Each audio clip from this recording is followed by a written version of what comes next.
देखो, सबसे पहले तो बड़े दुख की बात है कि पहले 13 महीने यहाँ पे हमारे किसान भाई बैठे रहे दिल्ली के चारों तरफ, जब हमारे 750 किसानों की शहादत हुई।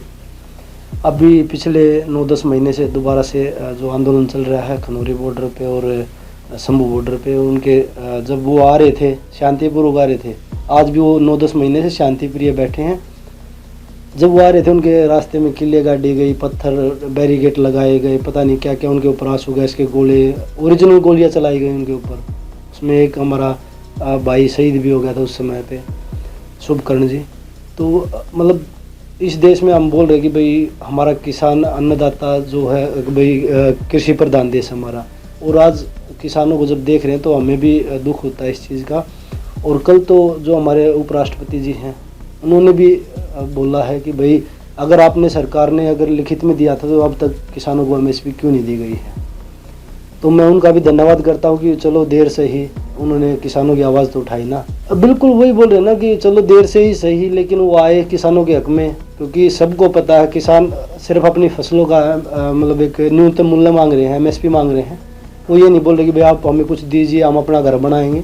और सबका अधिकार है, आप किसी शोरूम में जाएंगे कोई चीज़ खरीदने के लिए तो आप उससे तोल नहीं कर भाव नहीं करते कि भाई 2000 की चीज़ आप मुझे 1000 में दे दो। उन्होंने सिर्फ यही बोला कि भाई हम पैदल, उन्होंने पहले बोला कि पहले जो हमारे मुख्यमंत्री साहब थे उन्होंने बोला कि ये उड़दंगबाजी करते आते, ट्रैक्टर के साथ हथियार लेके आते हैं।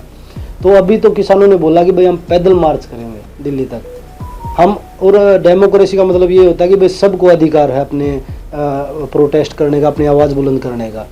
और वो पैदल यात्रा कर रहे हैं और उनको तभी भी सरकार रोक रही है, तो इससे बड़ी दुख की बात क्या होगी। वो मुझे लगता है कि ऐसा लग रहा है जैसे किसान इस देश में रहते नहीं हो। देखो, मैं पहले भी उनके साथ था, जब 13 महीने यहाँ पे आंदोलन चला था उस समय भी मैंने जो अपनी तरफ से मैं अपना सहयोग कर सकता था, जो मदद कर सकता था, मैं उनके साथ था। और पीछे जब वो शंभू बॉर्डर पे बैठे हैं जब भी मैं उनके साथ था, और आगे भी मैं किसानों के साथ रहूँ, क्योंकि मैं खुद किसान का बेटा हूँ। और जहाँ पे भी मेरी ज़रूरत होगी हम उनके साथ हर कदम पे उनके साथ खड़े हैं। और जो वो मेरी ड्यूटी लगाएंगे, किसान जो हमारे उनके जो सीनियर लीडर हैं वो जो हमारी ड्यूटी लगाएंगे उसके लिए हम तैयार मिलेंगे। बड़े दुख की बात है, क्योंकि वो सिर्फ उन लोगों से मिलने जा रहा है जिनके ऊपर अत्याचार हो रहे हैं, कि भाई उनकी फैमिली से जो उस घटना में जो छोड़ के अपनी फैमिली को चले गए हैं उनसे मिलने के लिए जा रहा था। लेकिन बॉर्डर पे उनको रोका गया है। वो लीडर ऑपोजिशन है तो उनको अधिकार था कि भाई वो जाके मिल सके। तो लेकिन दुर्भाग्य है कि जहाँ पे सरकार के जो मंत्री, बड़े बड़े मंत्री, उनको जाके ये संज्ञान लेना चाहिए, वहाँ पे वो जो हमारे जो नेता हैं राहुल गांधी जी, उनको जाने से रोक रहे हैं। वो तो बड़ा दुख होता है कि ये चीज़ें देख के। पर आप कब तक रोकोगे? कभी तो आपको भी जनता जवाब देगी इस चीज़ का। देखो, मैं उनके ऊपर बात तो नहीं करना चाहता, क्योंकि उनको तो जनता ने नकार दिया था 2 बार।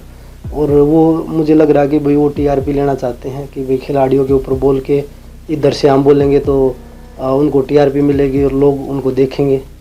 तो मुझे लगता है कि उन पे ऊपर बात करना मुझे नहीं लगता कि ठीक है। लेकिन फिर भी चलो, मैं एक बात का जवाब दे देता हूँ। उन्होंने बोला कि भाई वो राजनीति करने के लिए आए थे। आप अलग से मेडल लेके आए थे क्या? आप बीजेपी में गए।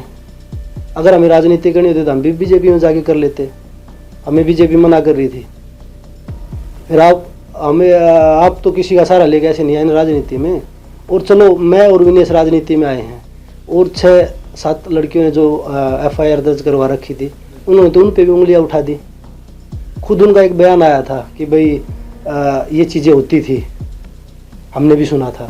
लेकिन आज तो उन बहनों को भी उन्होंने गलत बता दिया। वो खिलाड़ियों का क्या, वो पहले भी किसानों के खिलाफ बोले, पहलवान खिलाड़ियों के खिलाफ बोले जो जंतर मंतर पे थे।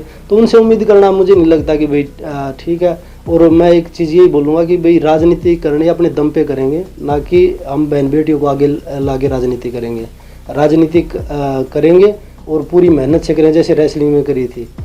तो आप ये चीज़ें आपको शोभा नहीं देती। आप एक अच्छे खिलाड़ी भी हैं और एक अभी आप एक पार्टी को भी रिप्रेजेंट कर रहे हैं, नेता हैं उनके।